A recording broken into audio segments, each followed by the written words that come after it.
अभी हम बात कर रहे थे उस स्टोरी की, अंधकासुर और भगवान शिव की।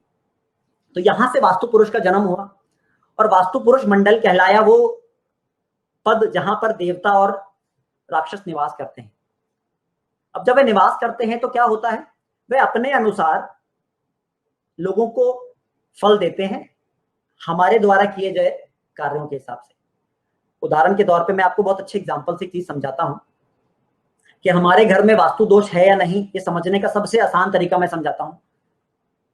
देखिए, ब्रह्मा को इस स्टोरी में क्या लिया गया है, मेरा अवचेतन मन। शिव क्या है,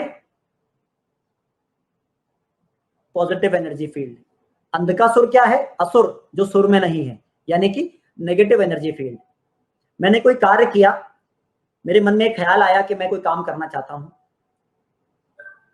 और मेरे मन में जैसे ही वो ख्याल आया, एक दूसरा ख्याल मेरे मन में उत्पन्न हुआ कि यार शायद मैं इस काम को कर पाऊंगा क्या, कहीं मैं फेल तो नहीं हो जाऊंगा। ये क्या है, ये है नेगेटिव एनर्जी फील्ड जिसने आपको तुरंत उस काम को करने से रोका। अब जैसे ही आपने उस नेगेटिव एनर्जी फील्ड को ओवरकम किया, आप उस काम को कर पाओगे। और यदि आपने उस नेगेटिव एनर्जी फील्ड को या असुरी तत्व को अपने ऊपर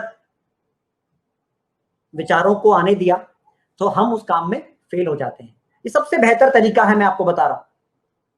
मैं अगर किसी काम को करने से पहले 50 बार सोचता हूं और मैं अपने कामों को सिद्ध नहीं कर पाता हूं, मेरी लाइफ में नए अवसर नहीं आते हैं, मैं सामाजिकता से लोगों से जुड़ नहीं पाता हूं, मैं अपने मन में, मैं अपनी बौद्धिक क्षमता में, जितनी मेरी क्षमता है, मैं उस तरीके से विचार नहीं कर पाता हूं, मेरे द्वारा किए गए कार्यों में मुझे फेम या रिलैक्सेशन या यश या वैभव नहीं मिलता है, मैं अपने संबंधों को ढंग से चला नहीं पाता हूं, मैं अपनी स्किल्स को ढंग से यूटिलाइज नहीं कर पाता हूं।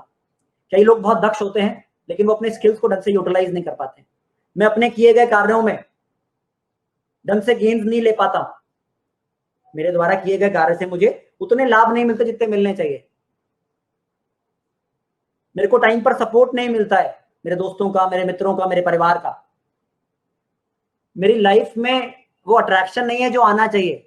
मेरे और मेरे पत्नी के बीच में, या पति और पत्नी के बीच में यदि कोई अट्रैक्शन में कमी है, वास्तु भी इसका एक कारण है। यदि हम ओवर चिंता करते हैं, ओवर एनालिसिस, किसी बात में बिना बात के मंथन करते हैं और उसका रिजल्ट नहीं ले पाते हैं, यह भी वास्तु की वजह है, यह भी वास्तु का एक कारण है।